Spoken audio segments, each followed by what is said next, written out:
अस्सलाम वालेकुम नाज़रीन, मैं हूं फरहान अब्बास और आप देख रहे हैं मेरा यूट्यूब चैनल और फेसबुक पेज। उम्मीद करता हूं आप जहां भी होंगे अल्लाह सुब्हाना ताला की हिफ्ज़ व अमान में होंगे।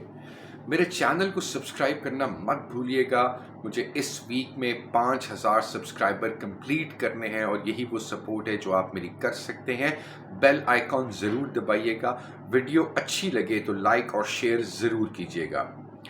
नाज़रीन, एक इस्लामाबाद में क्या पूरे पाकिस्तान में हर तरफ आजकल पूरी दुनिया का मीडिया इस वक्त मौलाना फजल रहमान साहब की तारीफ़ों के पुल बांध रहा है। उनकी की गई काविशों की और पाकिस्तान में एक नेशनल कंसेंसस डेवलप करने के लिए की गई उनकी कोशिशों के मुतरफ़ है हर बंदा। वो पाकिस्तान के किसी गांव देहात में रहने वाला कोई किसान क्यों ना हो, सनतकार क्यों ना हो, कारोबारी क्यों ना हो, हर शख्स इस वक्त मौलाना की शान में कसीदे पढ़ रहा है। और एक्चुअली मौलाना ने जो कर दिखाया और जो मौलाना के साथ पिछले दौर में पीडीएम की गवर्नमेंट जब बनी थी और उसके बाद जब मौलाना इलेक्शंस में गए तो मौलाना ने ये सोचा था कि मैंने जिस तरीके से पाकिस्तान पीपल्स पार्टी को, पाकिस्तान मुस्लिम लीग नून को एक प्लेटफॉर्म पे मुत्तहिद करके तहरीक अदम एतमाद के ज़रिए एक आइनी तरीके से इमरान खान को हुकूमत से निकाल दिया था, तो शायद इस के बाद वाले इलेक्शन में और इसकी फतह के बाद मेरा कोई बड़ा एक इम्पॉर्टेंट रोल गवर्नमेंट में रहेगा। लेकिन हुआ ये कि जब वो पीडीएम की गवर्नमेंट ख़त्म हुई और इलेक्शंस का समा बन गया तो मौलाना फजल रहमान के घर की गलियां सूनी पड़ गईं। वहाँ पर कोई एक शख्स भी नज़र नहीं आता था और मौलाना शायद रात तकते तकते थक गए थे। लेकिन सियासत में कहते हैं कि कुछ भी हरफ आखिर नहीं होता और वक्त ने एक करवट ली, बसात बदली शतरंज की, मोहरे बदले और मौलाना फजल रहमान दोबारा ड्राइविंग सीट पर आकर बैठ गए और उनका घर पाकिस्तान की सियासत का महवर बन गया और उनके घर से ही पार्लिमान और पाकिस्तान के पार्लिमानी निज़ाम की मज़ीद बुनियाद मुस्तहकम करने के लिए हिकमत अमली बनाई जाने लगी। मौलाना फजल रहमान ने जिस वक्त आइनी तरमीम का मुसवदा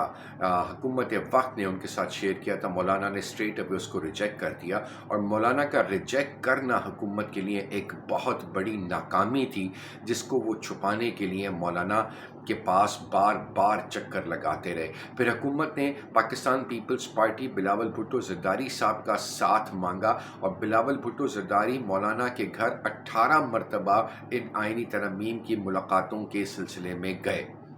आसिफ अली ज़रदारी साहब 2 दफ़ा मौलाना साहब के घर गए और एक दफ़ा तो उनकी तबीयत इतनी ख़राब हो गई कि उनको एम्बुलेंस में वहाँ से वापस भेजा गया और उनको शदीद उनकी तबीयत अलील हो गई थी। फिर उसके बाद हुकूमती वफ़्त और दिन पाकिस्तान तहरीक इंसाफ की बाग दौड़ मौलाना के हाथ में आती है और मौलाना एक सालसी के तौर पे अपना किरदार अदा करते हैं, जिसमें वो हुकूमत और पाकिस्तान तहरीक इंसाफ के बीच में एक ब्रिज बन जाते हैं और एक दूसरे की पैगाम रसानी और दोनों को समझाने का तरीका मौलाना की ग्रिप में आ जाता है। मौलाना जब इन तमाम लोगों को ये तमाम बातें समझाते हैं तो वो अपना मुसव्वदा पेश करते हैं और खैर तहरीक इंसाफ मौलाना की मुतरफ हो जाती है और इमरान खान जो जेल में उन्होंने पैगाम भिजवाया जेल से मौलाना फजल रहमान के लिए कि उन्होंने कहा मौलाना वाह हम आपको मान गए, आपकी सियासी बसीरत को मान गए। तो खैर वो जो पिछले 14 से 15 सालों का एक तल्ख आपस की यादें थीं वो शायद कि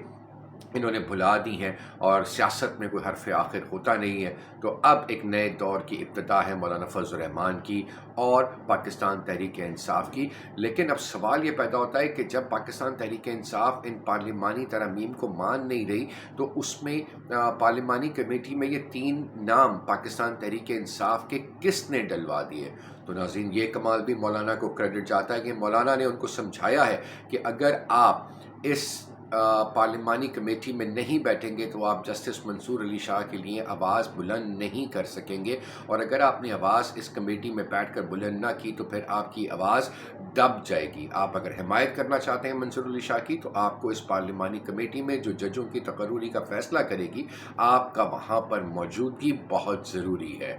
तो अब मौलाना बहैसियत